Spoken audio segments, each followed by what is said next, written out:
Are you looking for a fun way to start off your STEM school year that will promote creativity, build community, and utilize resources from the outdoors?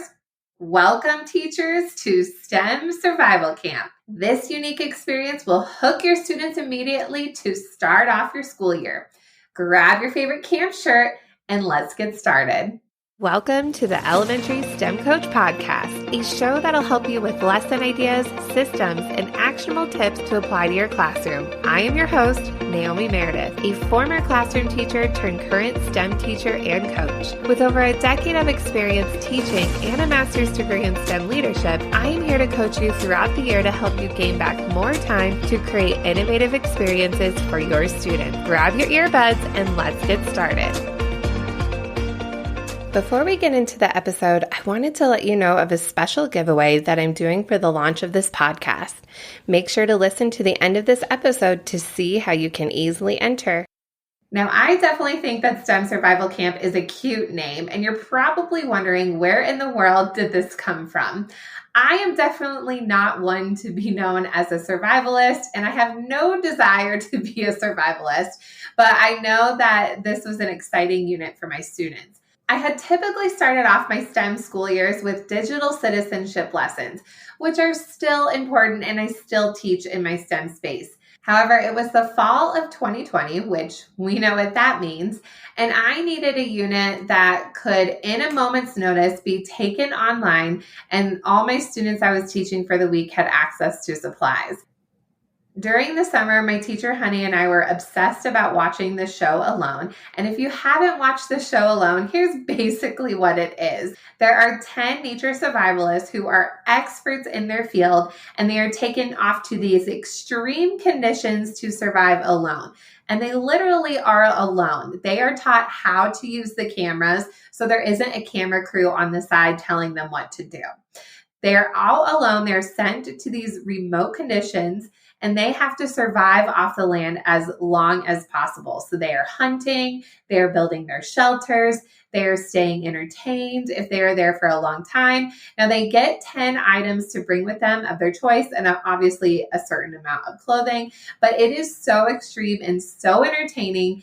And it was the inspiration for STEM Survival Camp. Now, if you don't know me by now, I am one who loves a good theme. And I think it can be actually very beneficial for students to plan thematic units that are tied to standards. This can really pump up the engagement. So not only were students entering STEM Survival Camp, we had to do a little bit of a room transformation. So luckily, my teacher, Honey, had some camping gear because I definitely don't own any of this stuff. Now, let me paint the picture of this room transformation. I will link all of this on the show notes. So if you want to check out all the pictures of what STEM Survival Camp looks like in my classroom, definitely check that out. It'll be at naomimeredith.com/episode 4. In the corner of my classroom, I set up a little small tent that kids actually weren't allowed to go in. I told them that the zipper was broken and they believed me. So it was just there for decoration. So I set up a little small tent. There was a little camping chair. I made a little campfire out of paper towel tubes and paper. And I actually keep the campfire every year. And I tell the kids that I've been keeping the fire warm for them. Nobody thinks that joke is funny except me. So I set up a little corner with this tent. There are signs around the classroom. There's a big sign made on that fake wooden paper that says, "Welcome to STEM Survival Camp." Then my classroom has one whole wall that is glass. So on the glass wall, I built these paper mountains that were cute and cartoony, just the cute little cartoon mountains. My wall also has sliding glass doors. So on the side that's connected to the library, I built a whole little RV camper out of paper.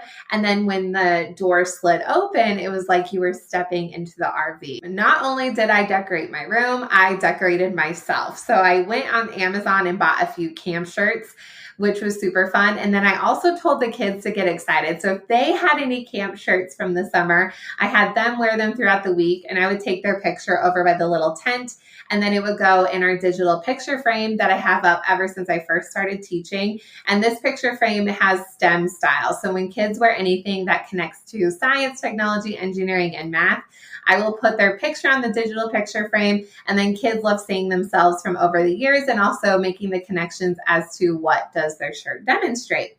Another fun thing we did during the STEM survival camp is I said, wear camo on Fridays.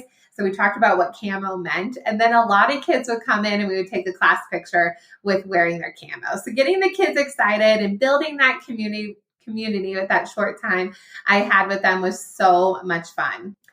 Now, you're probably wondering what each of the challenges were for each of the grade levels. Now, when I got started with STEM Survival Camp, I had known the kids already for a couple of years, and I was already working up to having different challenges for each grade level. If this is something that you want to do in your classroom, you can definitely combine challenges. So K1 can do the same, 2, 3, and 4, 5. I'm going to go through what I did for each grade level. Now, all of these challenges had limited supplies and they had to be creative within constraints of those supplies. This wasn't an open-ended makerspace challenge either.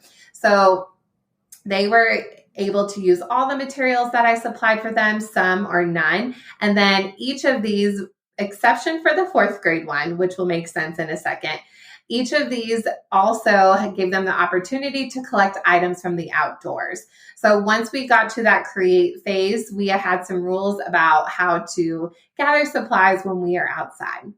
5th grade's challenge was the Build the Shelter challenge. So they had to create a shelter that would withstand the elements. These were tiny shelters as well, not big enough for a kid. They were given a few supplies from me. So just like the show alone, they were given their certain supplies and then anything that they found outdoors. This was a great chance for them to find creative sticks or rocks that could make their shelter even stronger. The elements that they had to test their shelter against was snow, which was glitter. Now, I'm the rare teacher who likes glitter. I don't mind a little bit of sparkle in my classroom. You might want to use something else, but I controlled the glitter and I was cool with it being on the floor because my room got a little bit of sass. So we had the snow station. There was a water station, so students put their shelter in an empty bucket, and then the bucket next to it was filled with water and had a sponge, and they squeezed the sponge on top. And then we had the wind station where there was a box fan and they could test it with different levels of the fan. So that was our Build the Shelter challenge. 4th grade's challenge was the one that didn't necessarily use items from the outdoors, but it did teach them a survival skill. Theirs was create a hiking backpack. So after designing a thoughtful plan, they actually sewed their little tiny backpack that was small that could be used for their toys. And we did use real needles and thread to make that experience come to life. It was so cute how excited they were to have a little tiny working prototype of their backpack. 3rd grade was the game from the land. So if you watch the show alone, the people who are there for a long time are bored out of their minds and they start creating games to play with themselves to stay entertained. Luckily, the kids had people to play their games with them, but using the few materials I gave them and anything they collected outdoors, they created a game that they could play. Some thought of some yard games that they had played during the summer and created a variation of that. Some were finding interesting rocks that could be a dice. They were looking for very cool shapes that had flat sides and they could write on the rock to create their dice. So it was pretty cool to see their creativity come to life in that way. 2nd grade's challenge was Protect the Food challenge. So they created a small prototype to keep the food safe from different kinds of animals in the environment. So we talked about that there are animals that climb, crawl, fly, and even thinking about whether how their food could be safe from those elements, but also easy enough for a human to get. So some kids created obstacle courses for the animals so that they couldn't get the food. Some created contraptions that kept the food safe. So this was a fun way to have them think about different animals that would be in the environment. 1st grade's challenge was the Build a Fishing Pole challenge. This is a very common one, again, when you're watching alone. Almost all of the contestants create some sort of fishing rod. Once we got to the part of collecting items from outside, we talked about safety carrying sticks. We always carry our sticks to our side. We are always walking with our sticks. We used body measurements so the sticks weren't too long. So from a student's wrist to their elbow, that was the maximum length that a stick could be. And then they could collect 5 or less sticks. And I did give some items where they could connect the sticks together. And then there were little fish that I made ahead of time with paper that they could fish for and test their design. Kindergarten's challenge was Cross the River Challenge. So again, on this show alone, a lot of the contestants need to figure out a way to get across the river. Sometimes they want to build their shelter over there. A lot of times get other food. Maybe the weather is coming in, or maybe they want to go hunt. So this was a cool way to experiment with the kindergartners about sinking and floating and things that actually stay in the water. They had little buckets that I filled with water on the last day, but they were able to experiment with different things they collected from outside. So we talked about maybe stepping stones could be a way to get across the water, maybe creating a little raft, maybe making a swinging rope. So they experimented with ways to cross the tiny river. Now, this one at first was a little bit confusing for kindergarten. Some of them thought that they were actually crossing a river. And so I had to make sure, to make it clear, you're not crossing the river. It's a small version of crossing the river. And they're so cute. And honestly, they love playing with the water. You could do the water part outside, depending on where your classroom is set up and if it's easy to get access to water.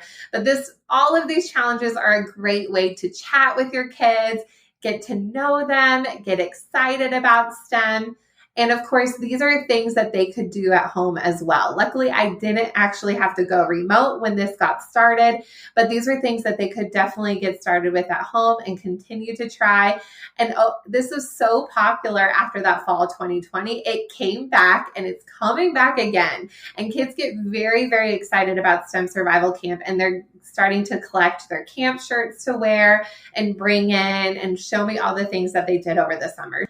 Even as a STEM teacher, you still can build community and excitement in your classroom and build relationships with your students. And this STEM Survival Camp unit is a great way to get started. Now, if you want to hear more in detail about how I use the engineering design process throughout the STEM Survival Camp experience, I will be presenting at the free Seesaw Connect 2022 conference, and that is running from July 25th through August 14th. I also have that same presentation posted in my monthly STEM Teacher Ultimate Resource membership, so you can definitely check it out there at any time without any time constraints. And I'm going to link all of this in the show notes where you can see all of the pictures, the links to the shirts that I wore, and all of the lesson resources so you can get started with STEM Survival Camp in your classroom.